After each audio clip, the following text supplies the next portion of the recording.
है वो पूरा बवाल ही खड़ा कर दिया भाई। एक पत्रकार ने इस तरीके से हमारे इतने बड़े नेता पे विपक्ष के इस तरीके की गलत, इतने बड़े टीवी चैनल में और इतने बड़े शो में एक गलत रिपोर्ट चलाने के बाद उस पर मुकदमा है, तब छत्तीसगढ़ पुलिस उसको अरेस्ट नहीं कर सकती। लेकिन अगर कोई आम कार्यकर्ता कांग्रेस का आवाज़ बुलंद करने लग जाए, आवाज़ उठाने लग जाए और सच पत्रकार सच दिखाने लग जाए तो उनको फटाक से जेल कर दी जाए। तो इसीलिए लोकतंत्र खतरे में। आप यहाँ समझिए कि एक नेता को इतना बदनाम करने की कोशिश इन्होंने करी, लेकिन वो चीज़ सामने आ गई, ठीक। और एक तरफ पत्रकार सच दिखाते हैं, उनको ये अरेस्टिंग करा देते हैं, उनको बंद करा देते हैं, जेल में कानूनी कार्रवाई करते हैं, वो भी गलत तरीके से। ये खतरनाक चीज़ है।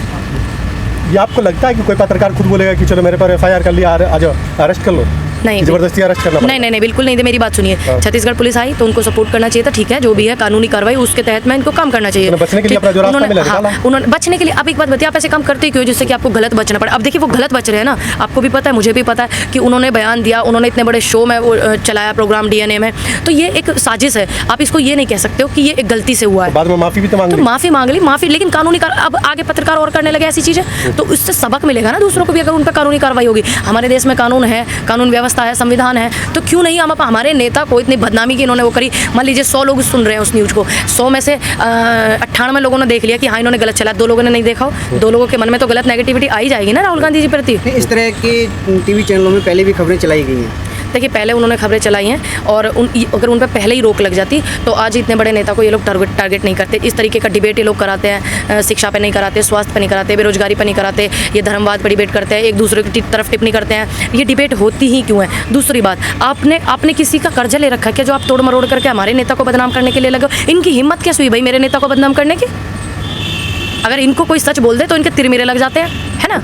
अब इनको तकलीफ नहीं हो रही है, हमारे नेता को बदनाम कर रहे हैं। इनकी तो इतनी भी किसी की इतनी हैसियत नहीं है कि हम मेरे नेता से ही आंख से आंख मिला करके सवाल कर सकें। है इनमें किसी में इतनी हिम्मत? अगर इनमें किसी में भी इतनी हिम्मत है जो बैठ करके जहर घोलें टीवीओं पे या जो भी ये टिप्पणी करें उल्टी सीधी इनके नेता पार्टी के सत्ताधारी के, तो ये बैठ करके क्यों नहीं राहुल गांधी जी से 10 मिनट फेस टू फेस बात करते? है इनकी किसी की हिम्मत? आपने उस टाइम में क्यों नहीं विरोध किया जब उन्होंने आलू डालो वाला फेक न्यूज़ चलाया था? देखिए प्रोपेगेंडा चलाया। आप मेरी बात सुनिए, मैं कितने दिन से एक्टिव हूँ, आप कितने दिन से मुझे देख रहे हैं? वो प्रोपेगेंडा को चले 2014 का वो प्रोपेगेंडा है, 2014 में, और आज कितना साल हो गया?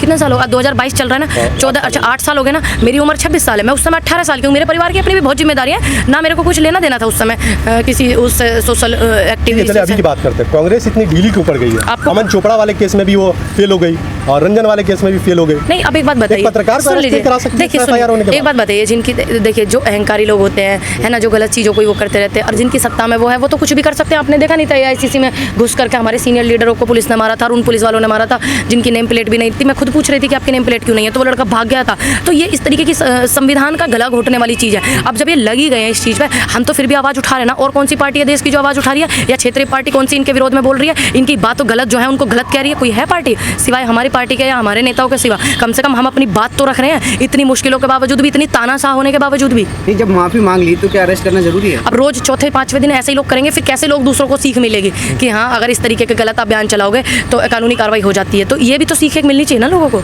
ऐसा तो डेली चलता है न्यूज़ में, ऐसे तो डेली चलता है, तो डेली के मुद्दे उठाइए भाई, हम भी उठाते हैं, आप भी उठाइए। आपने अभी थोड़ी देर पहले कहा है कि बिना नेम प्लेट वाला पुलिस हाँ मैंने अंदर आया था। हाँ मैंने क्यों दिया आप लोगों ने? नहीं, अरे इतना ज्यादा लट बजा रहे थे जब ये आंदोलन चल रहा था ईडी वाला, हम घुसा रहे थे क्या उनको? आपने वीडियो नहीं देखी वो जबरदस्ती किस तरीके से घुस रहे हैं? कमेटी का हमारा ये कार्यालय है, कांग्रेस का कार्यालय, इसमें अंदर घुस रहे हैं। आपने वो वीडियो नहीं देखी? वो शर्मनाक वीडियो नहीं देखी उन लोगों की? हम कह रहे हैं कि आप घुस जाओ, अब जबरदस्ती से उनकी सरकार है, वो तानाशाही दिखा करके घुस रहे हैं। आप ये समझिए ना। उदयपुर वाले कांड पे आप क्या कहना चाहोगे?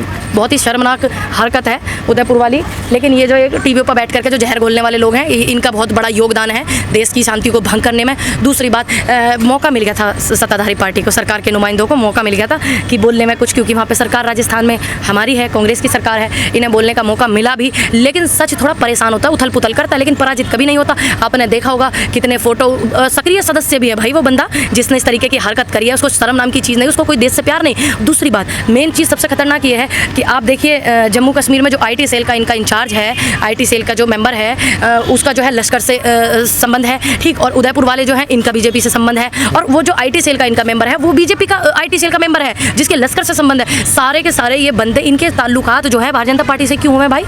ये सवाल देख किसकी है? ये तो सरकार बताएगी ना कि आप ही के ऐसे लोगों से क्यों संबंध है। दूसरी बात, इतना बड़ा चढ़ा करके टीवी पर बोलने का मौका मिल गया ना लोगों को, बोलने लगे इनके कि वहाँ सरकार ये है वो है, और जब बाद में खुल करके पता लगा वो तो सत्ताधारी पार्टी का जो सक्रिय सदस्य मंत्रियों के साथ में घूम रहा है, उनके गले में पट्टे पहन रहा है, तो पता लग गया ना। सच परेशान हुआ था, बस पराजित थोड़ी हुआ। सत्ता में रहेगा, सवाल उसी से होगा। हाँ तो सब देखिए, आप तो हमसे ज़्यादा हुआ। हाँ, कन्हैया लाल ने कई बार कहा कि मुझे धमकी दी जा रही है, प्रोटेक्शन चाहिए, क्यों नहीं दिया वहाँ की सरकार ने? देखिए वहाँ की सरकार, या तो हो सकता है बात वहाँ तक ना पहुँची हो, ऐसे भी तो हो सकता है। अब मान लीजिए मुझे लगता नहीं कि कन्हैया लाल जो है कोई वो हो, बात वहाँ तक ना पहुँची हो, कोई दिक्कत परेशानी ऐसी हो सकती है। अब उससे भी बड़ा सवाल आप केंद्र सरकार से करिए ना कि आपकी पूरे देश में सरकार है और आपके जो इनसे ही ताल्लुकात क्यों है इनके ताल्लुकात?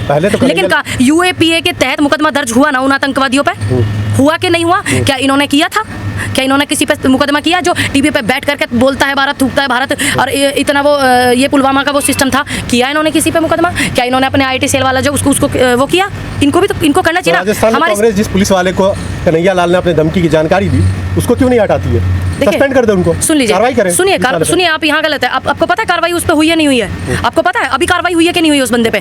तो उसका UAP के तहत भी मुकदमा दर्ज हुआ है आतंकवादियों पे जिन्होंने कन्हैया लाल को मारा, और जिस पुलिस वालों को बताया उनके ऊपर कार्रवाई हुई है। आप कैसे कह रहे हैं कि कार्रवाई नहीं हुई है? अच्छा हुई है। तो जिस तरह के ये मामले सामने आ रहे हैं, आपने देखा कि राजस्थान से भी और महाराष्ट्र से भी आए, तो ये सब देश में जो चल रहा है इस पे क्या कहना चाहोगे? 2014 से जो चल रहा है आपको भी देखने को मिल रहा है, हमें भी मिल रहा है। ऐसा कभी भी माहौल हमने देश में नहीं देखा। हमारी भी 26 साल उम्र हो ली, ठीक, और भी बुजुर्ग हैं, उनके आगे तुम ये माइक से लगा के देख लियो, उन्होंने भी ऐसा माहौल नहीं देखा। जब से इन लोगों का वो हुआ, इनका एजेंडा ही एक है, देश की शांति को भंग करना, ठीक। ये जो संघीय इनका काम क्या है आप बताइए?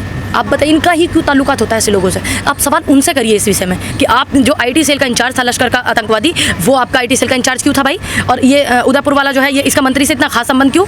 इनसे पूछे ना आप ये वाली बात। आपने देखा कि सुप्रीम कोर्ट ने टिप्पणी की थी नुपुर शर्मा को लेकर जी कि यही जिम्मेदार हैं, तो उनके खिलाफ भी कुछ लोगों ने मतलब प्रतिक्रिया दी है, मतलब सुप्रीम कोर्ट के खिलाफ ही स्टैंड चला दिया। सुनिए, इनका तो काम है, इनकी पावर है, सत्ता है तो कुछ भी कर सके।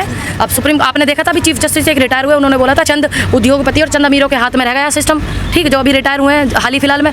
लेकिन सुप्रीम कोर्ट से भी ऊपर कोई चीज़ नहीं है ना। अब उन्हीं के खिलाफ एजेंडा चल रहा है, तो आप और हम क्या है? नहीं, वो ये कह रहे हैं कि जो जज थे उन्होंने जो प्रतिक्रिया दी वो संवैधानिक नहीं है। और सब वो संवैधानिक थी जो राष्ट्रीय प्रवक्ता ने दी भारतीय जनता पार्टी की, वो संवैधानिक थी। क्यों नहीं इतनी जल्दी कार्रवाई हुई? क्यों नहीं दिल्ली पुलिस ने अरेस्ट किया जब FIR हुई? क्यों नहीं देश की शांति में सपोर्ट किया सरकार ने? क्यों नहीं सपोर्ट किया भारतीय जनता पार्टी के लोगों ने? जब आपको पता है एक बयान दे दिया और उसके अरेस्टिंग से देश में शांति हो जाएगी, सिस्टम जो इतना वो रहा है वो रुक जाएगा, तो क्यों नहीं किया इसका अरेस्टिंग भाई? वो संवैधानिक भाषा थी क्या? मैडम BJP का काम था उसको पार्टी से निकालना, उसने अपने सरकार का क्या काम है? अब सरकार का भी तो काम बताइए। पुलिस का क्या? पुलिस किसकी? दिल्ली पुलिस किसकी भाई? केंद्र की। तो क्यों नहीं कार्रवाई हुई? क्यों नहीं अरेस्टिंग करी गई? रतनलाल प्रोफेसर को अरेस्ट कर लिया गया, पत्रकार को अरेस्ट कर लिया गया, क्यों इनके प्रति क्यों नहीं हुई कार्रवाई भाई?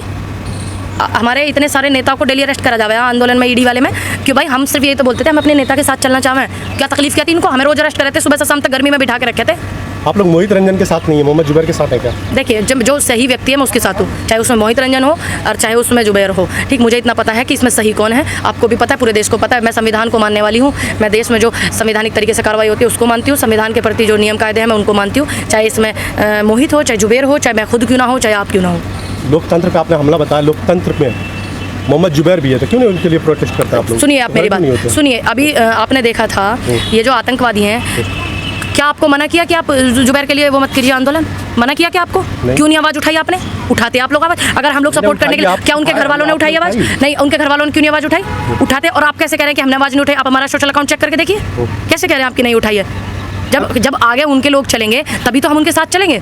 जब वो तो बोलने के लिए तैयार ही नहीं है। हम तो बोल रहे हैं जो संवैधानिक रूप से कार्रवाई है होनी चाहिए, नहीं है तो आपको नहीं करनी चाहिए। ये कहाँ का नियम कायदा कानून है कि 4 साल पहले का कोई मुकदमा और अरेस्टिंग आप अब कर रहे हो?